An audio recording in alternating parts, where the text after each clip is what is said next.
Hello दोस्तों, आप सभी का हमारे चैनल स्टडी रूप एजुकेशन में एक बार फिर से स्वागत है। आज के इस वीडियो में हम भारत के भूगोल के अंतर्गत कुछ महत्वपूर्ण एमसीक्यू पर चर्चा करेंगे। तो चलिए स्टार्ट करते हैं। हमारा पहला प्रश्न है, रामगंगा किस स्थान पर गंगा नदी से मिलती है? तो इसका सही आंसर होगा ऑप्शन डी, कन्नौज। रामगंगा गंगा की एक प्रमुख सहायक नदी है और यह कन्नौज के निकट गंगा नदी से मिलती है। अगर हम रामगंगा नदी के विशेषताओं की बात करें तो रामगंगा नदी गंगा नदी के बाईं ओर से मिलने वाली सबसे बड़ी नदी है। अगला प्रश्न है, निम्नलिखित में से कौन सी नदी घड़ियालों के लिए प्रसिद्ध है? तो इसका सही आंसर होगा ऑप्शन सी, गंडक नदी। गंडक नदी घड़ियालों के लिए प्रसिद्ध है। अगला प्रश्न है, भारत का एकमात्र नदी जहां डॉल्फिन पाया जाता है? तो इसका सही आंसर होगा ऑप्शन सी, गंगा नदी। गंगा नदी भारत की एकमात्र ऐसी नदी है जहां पर डॉल्फिन पाया जाता है। अगला प्रश्न है, महाकाली परियोजना किन दो देशों की संयुक्त परियोजना है? तो इसका सही आंसर होगा ऑप्शन सी, भारत और नेपाल। भारत और नेपाल के मध्य महाकाली परियोजना संचालित है। अगला प्रश्न है, निम्नलिखित में से किस नदी का उद्गम कुमायूं हिमालय के मिलाम हिमनद से हुआ है? तो इसका सही आंसर होगा ऑप्शन सी, शारदा। शारदा नदी का उद्गम कुमायूं हिमालय के मिलाम हिमनद से हुआ है।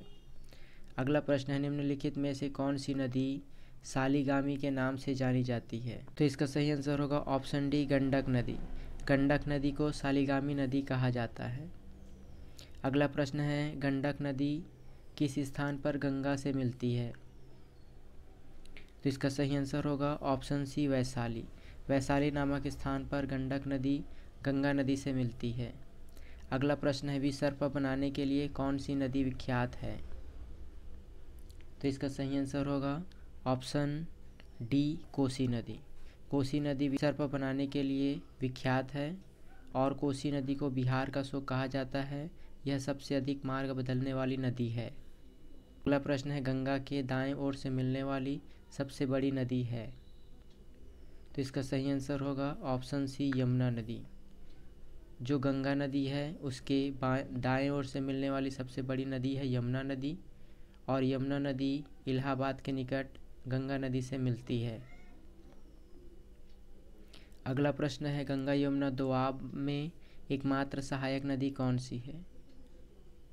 तो इसका सही आंसर होगा ऑप्शन बी, हिंडन नदी। गंगा यमुना दोआब में मिलने वाली एकमात्र नदी हिंडन नदी है।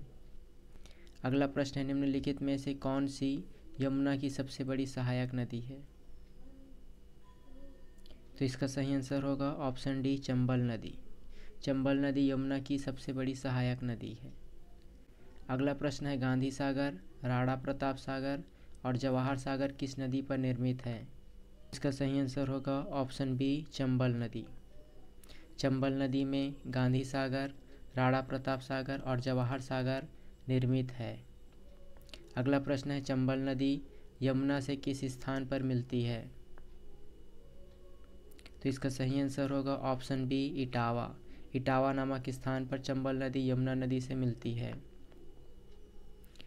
अगला प्रश्न है, रिहंद नदी पर किस स्थान पर रिहंद सागर डैम है? तो इसका सही आंसर होगा ऑप्शन बी, उत्तर प्रदेश।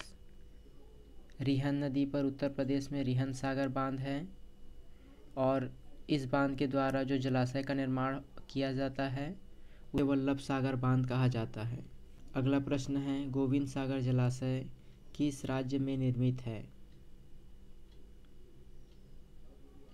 तो इसका सही आंसर होगा ऑप्शन सी, हिमाचल प्रदेश। गोविंद सागर जलाशय हिमाचल प्रदेश में निर्मित है। अगला प्रश्न है, भारत के प्रथम परियोजना दामोदर नदी घाटी परियोजना की शुरुआत कब हुई? तो इसका सही आंसर होगा ऑप्शन बी, 1948। दामोदर नदी पर देश की पहली बहुउद्देशीय परियोजना की शुरुआत हुई और यह 1948 में हुई। दामोदर नदी पश्चिम बंगाल राज्य में स्थित है और यह क्षेत्र कोयले के उत्पादन के लिए प्रसिद्ध है। अगला प्रश्न है, किस नदी को सांगपो नदी के नाम से जाना जाता है?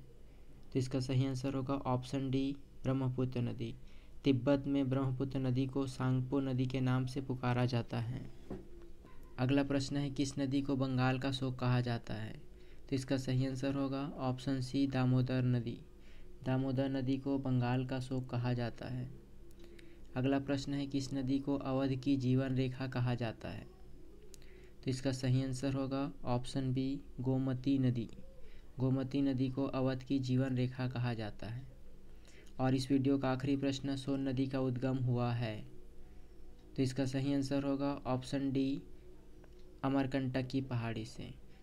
अमरकंटक की पहाड़ी जो कि छत्तीसगढ़ और मध्य प्रदेश की सीमा पर स्थित है, वहाँ से निकलने वाली नदियों में पहली नदी सोन नदी है जो कि पूर्व की ओर प्रवाहित होती है, जबकि दूसरी नदी नर्मदा नदी है जो कि पश्चिम की ओर प्रवाहित होती है।